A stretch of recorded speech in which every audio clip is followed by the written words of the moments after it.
And shockingly, is the big news really a new stadium? A new stadium? And the Jets aren't playing it. Good afternoon, Evan. How are you today, kid? Hi, how are you? I'm doing fantastic. Excellent. Yeah, I'm running all over the place. I know. I just got here. I had a great morning at Manhattanville College. Nice. Giving a little speech to the kids about irresponsible gambling. So I do want to thank the administrators and FanDuel for putting that together, and of course FAN for allowing me to do it. But it was great talking to a bunch of the student athletes and some other kids at Manhattanville College today. I just got back about 10 minutes ago, and I am pumped to be here with you, Evan. I was never worried. And that's why I'm leaving early. I was never worried.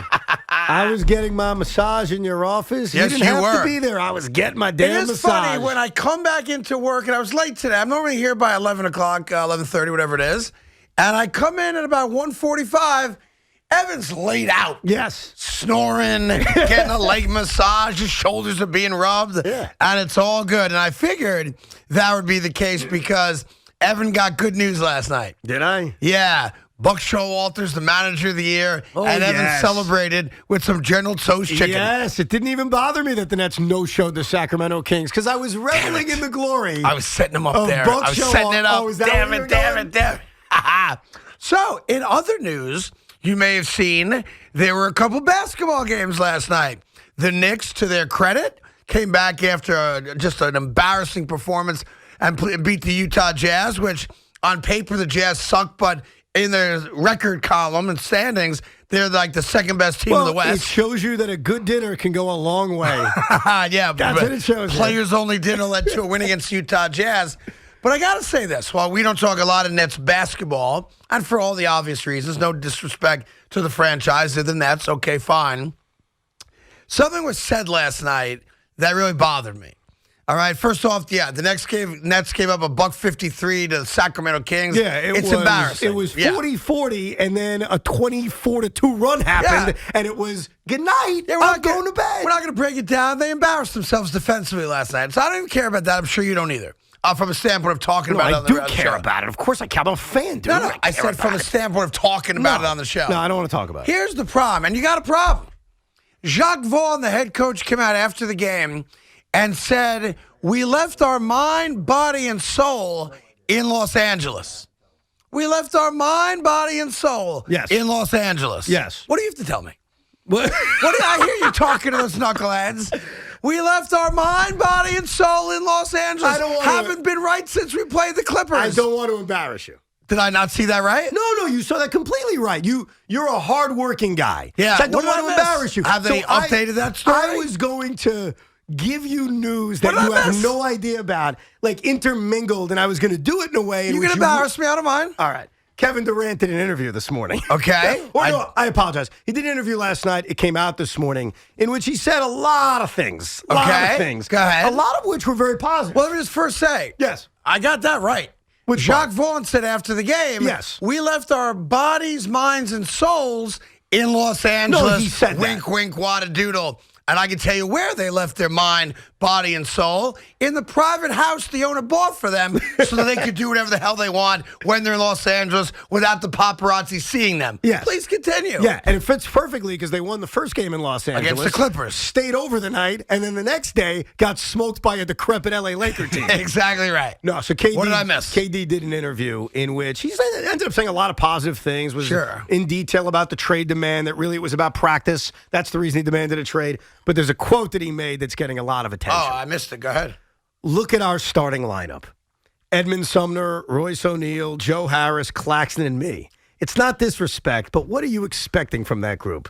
You expect us to win because I'm out there? He threw the guys under the bus, huh?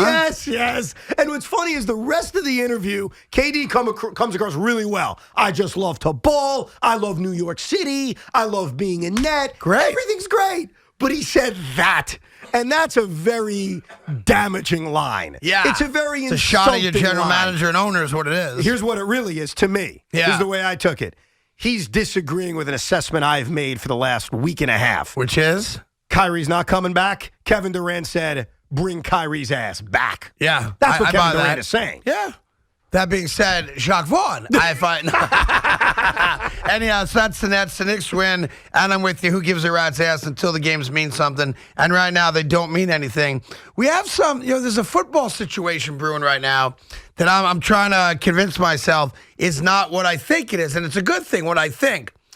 The New York Giants play the Detroit Lions this weekend. They do. All right, then they play the Cowboys on Thanksgiving afternoon, the second game, the 4 or 4:30 game, whatever it is, right? Yep. Everybody and their mother thinks the New York Giants are going to win the game because they're better than the Lions. And I'm not going to dispute the fact they are clearly better than the Detroit Lions.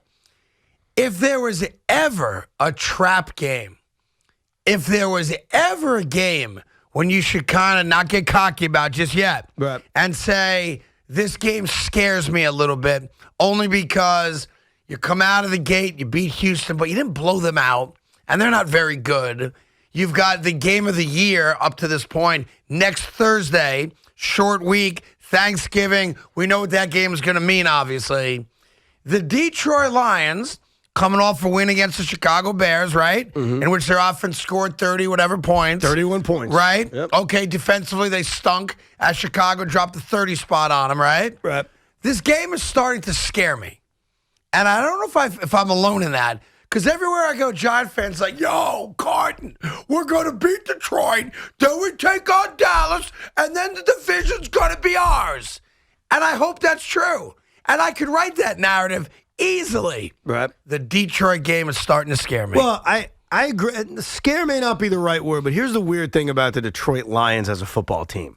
I'm not sure they're as bad as we think they are. Okay, even worse. You know what I mean? Like, the Texans were a bad team. They are a bad team. I agree. The Detroit Lions at times look like a terrible team. They lost to the Patriots 29-0. They got beat up by the Cowboys. But then you watch them the last 2 weeks against Green Bay, where the league's worst defense actually played well and forced huge turnovers against Aaron Rodgers. And then you watch last week where they outdueled Justin Fields and the Bears offense. So what's weird about the Lions is while they're 3-6 and they're the Lions. Right. They're very up and down. They've been in a lot of games they've lost. Yeah, they're not. Like, there was a point where the Lions had the best offense statistically and defense. Yes. Like, it was like 35-30, 30, like that kind of game. And, again, the Giants are better than the Lions. I want to be clear about that. I'm not suggesting the Lions are a better team. What I'm suggesting is that they're not an easy out for the Giants, because if there was such a thing for an easy out for the Giants, who right now are looking like they are a lock to play maybe even a home playoff game come mid-January, it would have been last week. And while they got up double digits for the first time against any team all year, they didn't put the Texans away. They never put their foot on the throat and said 11 points is now 18 points. Good night. They also allowed a far worse offense, which the Texans are. Yeah. To take them apart in the second half. Now, to the Giants' credit, they forced the big turnover when they needed to erase potential points the Texans are going to put on the board, and I give them credit for that. And they put pressure on Mills all night long, specifically from Dexter Lawrence and Leonard Williams, and that's tremendous. But the Lions are better. That's really what it comes down to. And so Sunday's going to be like this, if I had to predict. Good. It's going to be a close game in the fourth quarter. Because that's what the Giants do. Right. And right. They're going to have to execute, which defensively, at least in forcing turnovers, they did, and running the clock out, which they were sort of able to do. They're going to have to do that to win a tight game against the Lion team that probably has more talent than the record says. Yeah, that's what I'm starting to think. And like you, I've seen a decent amount of the Lions this year, and they rarely get blown out. They're not a great team for sure. I'm not even sure they're a well-coached team, although he's an emotional guy that I think the players love. They've got a decent quarterback. They can run the ball. Defensively, Hutchinson's the real deal. To his credit, he's played as well as you could expect for where he got drafted by the Lions, right? Mm-hmm. He's a menace in the backfield. And I'm saying to myself, if I'm a Giant fan, I think I'm going to win. But the game is starting to scare me. Yeah. Oh, yeah. And the other thing that the Lions could do that would also sort of scare me is that defensively, the Giants' issue has been stopping the run. And I thought one of the mistakes Houston made last week is they got away from it with Dameon Pierce. Right. The Lions can run the football. Yep. So I wouldn't call it a trap game. Okay. I don't know if I'd agree with the word trap, though. I totally understand how you lay it out because you got Dallas 4 days later. Right. I just think they're facing a team that they're better coached, the Giants are. Brian Dable's been the coach of the year. I agree. I'm not sure about Dan Campbell, and it's weird that they actually have a relationship. Dable hired him years ago and all that. But talent-wise, the Lions are not that far off. In fact, I'd argue offensively, they may be a more talented team. They might have more actual talent on paper. That's possible, which makes what the Giants do even more amazing when you start considering. It's a testament to Dable. 100% right. And to Daniel Jones, who's played very competent, under control football. He does deserve credit. Here's the thing, man. And we've had 2 discussions about the NFL over the last few days that are actually connected. So let's connect it because I think it's worth connecting. The Giants don't turn the ball over. Daniel Jones has cut down on his turnovers. We've mentioned that. He's only fumbled and lost balls twice. He's only thrown 2 picks. 4 turnovers. The turnover rate of the New York Giants, lowest in the league. We've established that. And then simultaneously, Craig, when we're talking about the NFL, we talk about the Bills. Yes, we do. Wow, they're turning the ball over a lot. Yes, they are. Wow, Josh Allen's kind of gone backwards in terms of turnovers. That's right. I'm trying to find a connection between the two. Can you find one for me, Craig? Perhaps Brian Dable not being around is negatively impacting Josh Allen. Is it not possible? Perhaps Brian Dable being here for Daniel Jones is positively impacting Daniel Jones. Is it not possible? I don't think it's possible. I think it's real. I think Brian Dable and the turnover He's like factor. the new quarterback whisperer in this league, maybe. Maybe. That's how good that dude is. But you're right. Like, the only major change the Buffalo Bills made that you could view as a negative was the fact that they lost Brian Dable. And right? the biggest thing that's happened to Buffalo that's hurt them over the last few weeks is what? Interceptions. I think it's been 6 in the last 3 weeks or something like that. Turning the ball over. Yeah. Those things weren't happening under Brian Dable, and here's what's happening with the Giants, and it's got to continue because they're not good enough to have it not continue and win. No, they will not win a game they lose the turnover battle in. They got to continue to protect the football as well as they have. Yeah, I'm They've loving done a great it, job of it. Listen, it's all, what's today? Is today Thursday? Today's Wednesday? Wednesday. Tuesday? Wednesday. I have no idea what today is, but I know I feel like it's damn near football. And I'll tell you something else. This is such a big week for how the season ends because you've got the Bills have lost 2 in a row. Now, they are better than the Cleveland Browns, but guess what? They're about to play a football game in 3 feet of snow. Granted, it's not all going to be on the field, but that's going to be a brutal condition for both teams, which levels the playing field, in my opinion. And gives Cleveland an advantage. Absolutely right, because they can run the hell out of the ball, and they do. They know who they are, as bad as they might be. They're going to run. Buffalo's going to come out throwing the ball because they're not all that bright. Because it doesn't matter. Right? Then, on the NFC side, you've got the Dallas Cowboys going to Minnesota. I happen to think the Cowboys are probably going to win that game for a myriad of reasons we can get to another day. That being said, they're playing the 8-1 Minnesota Vikings in Minnesota, right? Yeah. The Eagles, to be fair, have the Indianapolis Colts. I'd be shocked if they lose that game, but maybe Jeff Saturday's that good. Who knows? Plus, you're on a record run now of saying this team can't win a game and then watching them win a game. Whether it was the Jets against the Bills and obviously the Washington Commandos against the Eagles. Yeah, so all of a sudden this Sunday, wow, does it set us up for Thanksgiving Thursday in a perfect way, doesn't it? Dude, Thanksgiving Giants-Cowboys is everything. Is going to be incredible. Like, think about the best case scenario if you're a Giant fan. You beat the Lions and the Cowboys lose. Some may say a realistic scenario, right? I mean, the Dallas Cowboys are still going on the road to face an 8-1 team. That would actually give the Giants a 2-game lead over Dallas as they play their final regular season game against each other, which means the Giants have a chance to step on Dallas and basically send them away in terms of catching them. Well, the worst case, they'd have a 2-game lead. I mean, that's on the table. Best case, they can have a 3-game lead. A 3-game lead. Yes, if Dallas loses to Minnesota, obviously. Right, and you've split the season series, which leaves it to divisional record. So, boy, the Giants have and worst case scenario, as you pointed out, let's say the Giants lose, Dallas wins, you still have it right in front of you. That's right. So it's going to be, Sunday's going to be great. Thursday's going to be great. It's just all great. Everyone's great. 877-337-6666. I did want to acknowledge a tweet I put out, I don't know, like at the butt crack of dawn today, because I know many of you don't like hockey. I'm with you. However, today Did you tweet about the Devils and how hot they are? They've won 10 in a row. Look at you. No, I didn't. Oh. No, I couldn't name a single player on the team. No disrespect. Long live the Devils. All right. Yes. How about this? Today is the anniversary of the New York Rangers' first game ever as a franchise. Really? They played in 1926. They beat the Montreal Morons 1-0 at Madison Square Garden. Obviously not this current Garden, but the original Garden. And it's the anniversary, which makes it the 96th anniversary of New York Ranger hockey. That's crazy. So for those of you that give a rat's ass about hockey, happy birthday to the New York Rangers. You were born today in 1926. How about that? Happy birthday, Rangers. Right? Why not? That's cool. Why not? Yeah.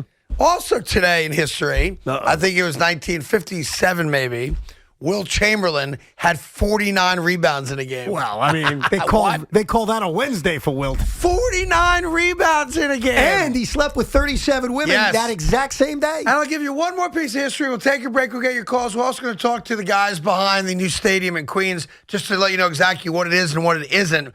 $800 million deal, not a dime of public money going into it. It's How pretty about cool, that, right? by the way? Yeah, so here's the deal. Yeah. And I'm shocked, and frankly, I'm a bit disappointed. In what? And we'll get to this more in depth later in the show. What? Today in history, Yeah.